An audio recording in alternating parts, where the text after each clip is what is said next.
Hello बच्चों, स्वागत है आपका हमारे चैनल पर्सनल ट्यूटर पे। मेरा नाम है ऐश्वर्या शर्मा एंड मैं आपको पढ़ाऊंगी chapter number 9 tourism, transport and communication. तो चलिए स्टार्ट करते हैं हमारा चैप्टर। तो आप सब जानते हैं टूरिज्म क्या होता है। टूरिज्म एक शॉर्ट माइग्रेशन हम उसे कह सकते हैं, जब लोग किसी जगह जाते हैं जो उन्हें अट्रैक्टिव लगती है, उन्हें लगता है यहाँ टाइम हम अपना स्पेंड कर सकते हैं, एंजॉय कर सकते हैं, अपना जो स्ट्रेस है वो रिलीज़ कर सकते हैं।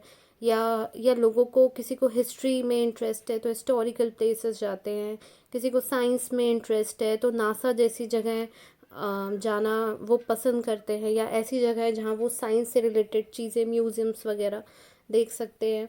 तो किसी भी कंट्री का जो टूरिज़्म होता है वो बहुत ज़्यादा इम्पॉर्टेंट है आज के समय, क्योंकि ऐसा माना जाता है कि टूरिज़्म के कारण इकोनॉमी बहुत ज़्यादा इफ़ेक्ट होती है, इकोनॉमी का डेवलपमेंट होता है। जिस भी कंट्री में अच्छा टूरिज़्म है, जिस भी कंट्री में ज़्यादा टूरिस्ट आते हैं, वहाँ पे फॉरेन एक्सचेंज भी ज़्यादा हो जाता है। साथ ही साथ वो कंट्री इकोनॉमिकली बहुत ज़्यादा डेवलप करती है, पैसे, मॉनेटरी थिंग्स बहुत ज़्यादा इंक्रीज़ होती है उस कंट्री की।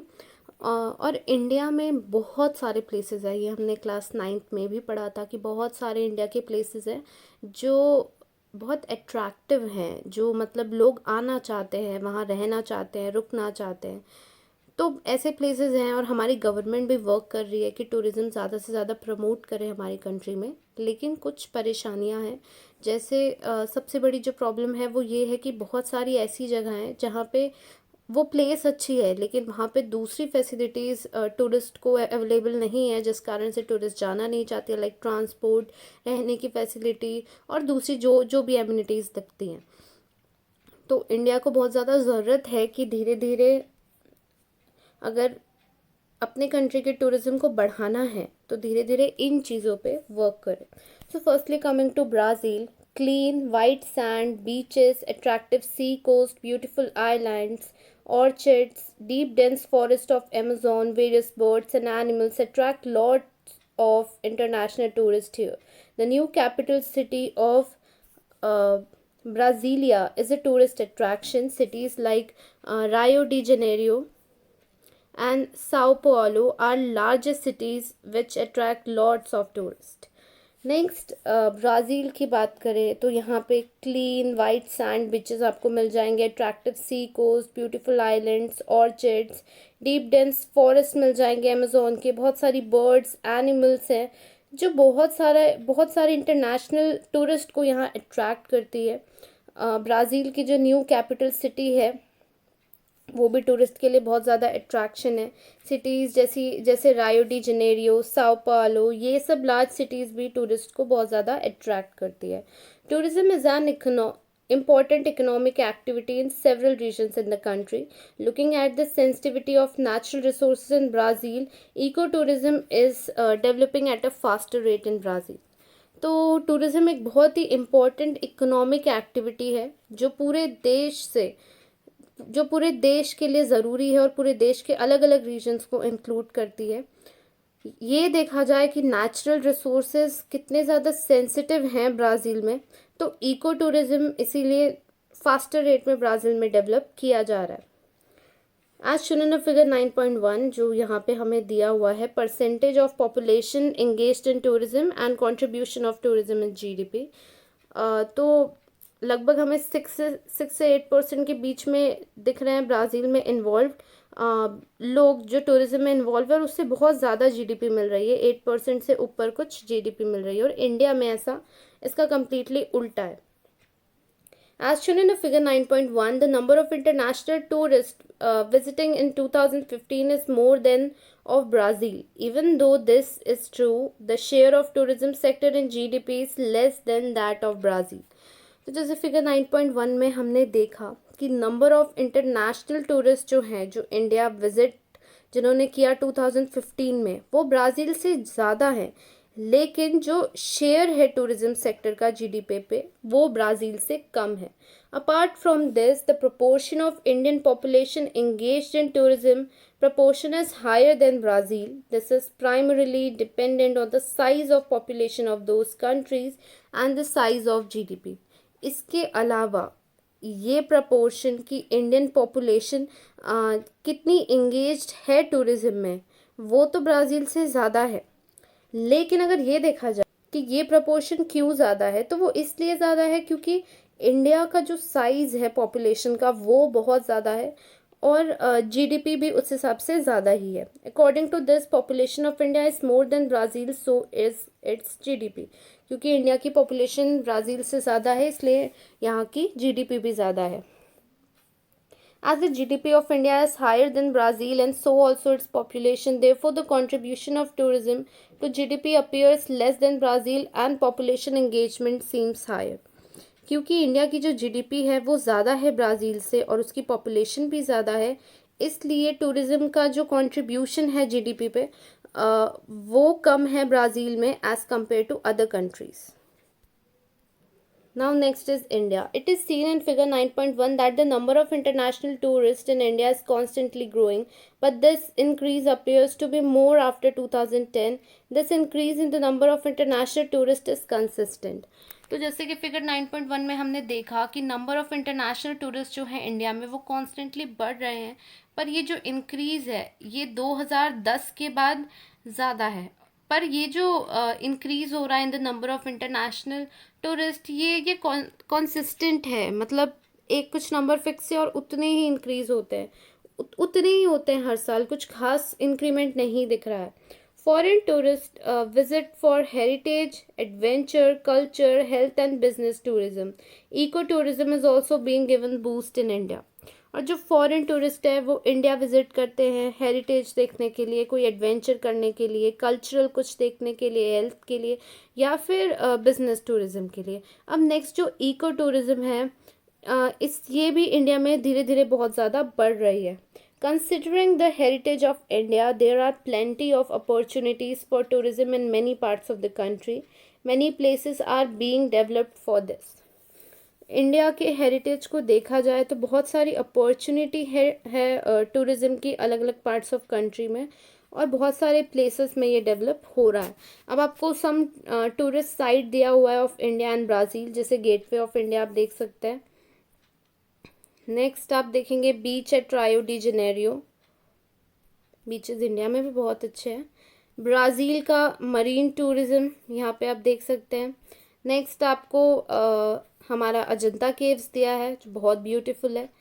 आफ्टर दैट आपको football stadium at Manaus Brazil and Guwahati Assam में आप देख सकते हैं. बहुत सुंदर और बहुत अच्छा वेदर रहता है इस जगह का. Now coming to Brazil transport. The most common method of transportation is roadways. Roadway account for more than half of the transportation system in the country. तो ब्राज़ील में जो सबसे ज़्यादा यूज़ होने वाला ट्रांसपोर्ट है वो है रोडवेज. रोडवेज के थ्रू ही सारा ट्रांसपोर्टेशन किया जाता है ट्रांसपोर्टेशन मेथड. और रोडवेज जो है वो मतलब हाफ से भी ज़्यादा वो यूज़ होता है as method of transportation in the country. But the density of road network is concentrated in the eastern part of the country. The forested lands of Amazon River Basin and the swampy lands have limited the development of roadways in this part. लेकिन जो road network की density है ये आपको ज़्यादा eastern part पे दिखेगी. जो फॉरेस्टेड लैंड है अमेज़ॉन रिवर बेसिन के स्वैम्पी लैंड्स हैं ये बहुत ज़्यादा लिमिट कर दिया है इन लोगों ने रोडवेज के डेवलपमेंट को. इसलिए सिर्फ ईस्ट में आपको ज़्यादा रोडवेज नेटवर्क दिखेगा. Waterways have been developed on the commercial basis in the Amazon river. Boats ply for Iquitos in Peru to the mouth of the river. The longest waterways in the world can be navigated through these waterways. अब जो waterways हैं वो Amazon जो river है वहाँ पे commercial basis पे develop किए गए हैं. Boats ply from Iquitos in Peru to the mouth of the river आपको देखने को मिल जाएंगे. और ये लॉन्गेस्ट वाटरवेज है रोड का, जिसे आप आराम से नेविगेट कर सकते हो through waterways around 3,700 kilometres. Another river important for waterways is the south flowing Parana River. Coastal shipping is also carried out in the coastal areas. दूसरी जो इम्पोर्टेंट रिवर है वाटरवेज के लिए वो है south flowing Parana river. Coastal shipping भी आप देख सकते हैं कोस्टल एरियाज में चलता है. Railways have not developed well in Brazil. The use of trains for long distance transportation of passengers is restricted to a few urban tourist route, though it is cheaper. Railway जो है वो बहुत अच्छे से Brazil में develop नहीं हुआ है. लॉन्गर डिस्टेंस के लिए ट्रेन्स का यूज़ रेस्ट्रिक्टेड है for passengers to few urban tourist route only. लेकिन रेलवे सस्ती है पर हर जगह नहीं जाती. कुछ फ्यू टूरिस्ट रूट तक ही रेस्ट्रिक्टेड है रेलवे, उसके अलावा कहीं नहीं जाती. The contribution of Airways is less in the transportation system of country. India में भी कुछ ऐसा ही हाल है कि जो एयरवेज है उसका कंट्रीब्यूशन कुछ ज़्यादा खास नहीं है in the transportation system of the country. Next coming to India transport. आप ये national highway and major ports देख सकते हैं मैप पे. ये मैं चैप्टर में मैप डिस्कस नहीं कर रही हूँ because I will make a different video for maps. As compared to Brazil, India has a denser network of transport. About 85% of the passengers and 70% of freight traffic are carried by roads every year. Freight and passenger transport has been facilitated due to development of the railways. तो अगर Brazil से compare किया जाए तो India का जो transport network है वो ज़्यादा डेंस है. About 85% of the passengers and 70% of freight traffic ये रोड से ही ट्रांसपोर्ट करते हैं. एंड फ्राइट और पैसेंजर जो अपना ट्रांसपोर्टेशन है वो रेलवे से भी लगभग करते हैं after the development of railways. Railways are important for the growth of Indian economy. Railway network is relatively less dense in hill states, northeastern states, central parts of India and Rajasthan, while it is dense in North Indian plains. अब जो railways है इनका भी growth important है Indian economy के लिए. जो railway network है वो हिल स्टेट्स, नॉर्थ ईस्टर्न स्टेट और सेंट्रल पार्ट ऑफ इंडिया, साथ ही राजस्थान, इन जगहों पे ज़्यादा डेंस नहीं है, लेकिन नॉर्थ इंडियन प्लेन में ये बहुत ज़्यादा डेंस है. Railways are very important for the vast country where distances are large. India जैसी कंट्री जो बहुत ही बड़ी है, जहाँ पे जगह एक दूसरे से बहुत दूर है, ऐसी जगह पे रेलवे बहुत ज़्यादा नेसेसरी है. Waterways are a cheap means of transport. Waterways contributing about 1% to the country's transportation. It comprises river, canals, backwaters, creeks, etc. अब जो वाटरवेज है ये सबसे चीपेस्ट मीन्स ऑफ ट्रांसपोर्ट है इंडिया में. वाटरवेज हमारी कंट्री के ट्रांसपोर्टेशन में 1% कंट्रीब्यूट करते हैं. वाटरवेज में आते हैं reverse, canals, backwaters, creeks, etc. Approximately 95% of India's foreign trade moves through ocean routes. Apart from international trade, these are also used for the purpose of transportation between the islands and the rest of the country. Approximately 95% of India का foreign trade जो होता है वो ocean के root से होता है. और आप इंटरनेशनल ट्रेड को भी साइड रख दे तो आइलैंड और बाकी कंट्री के बीच भी जो भी ट्रांसपोर्टेशन होता है वो भी ओशन के रूट से ही होता है. As compare to Brazil, airways in India are more developed and the use of internal airways is also increasing. तो आप ब्राज़ील से अगर कंपेयर करो तो इंडिया का जो एयरवेज है वो ज़्यादा डेवलप है, और जो इंटरनल एयरवेज का यूज़ है वो भी धीरे धीरे कंट्री में बहुत ज़्यादा बढ़ रहा है. इंटरनल एयरवेज मतलब कंट्री के अंदर ही डोमेस्टिक फ्लाइट्स जो चलती है. Now coming to communication in Brazil, you will find that because of vast longitudinal extent of the country, the difference between two extreme points is about 168 minutes, which is 2 hour 48 minutes. तो हम ये देखेंगे कि country का जो longitudinal extent है वो बहुत ही फैला हुआ है, जिस कारण से जो सबसे दो एक्सट्रीम पॉइंट है कंट्री के, उनमें डिफरेंस है 168 मिनट का, which is 2 hours 48 minutes. There are different time zones in the country. Brazil has 4 time zones. It is behind the GMT by 2, 3, 4 or 5 hours. The red line in the map shows the GMT 3 time zone, which is considered to be official Brazilian time, BRT. अब Brazil में क्या है, Brazil में बहुत सारे time zones है country में. Brazil में 4 टाइम जोन चलता है, जो है GMT बाय 2, 3, 4 और 5 आवर्स.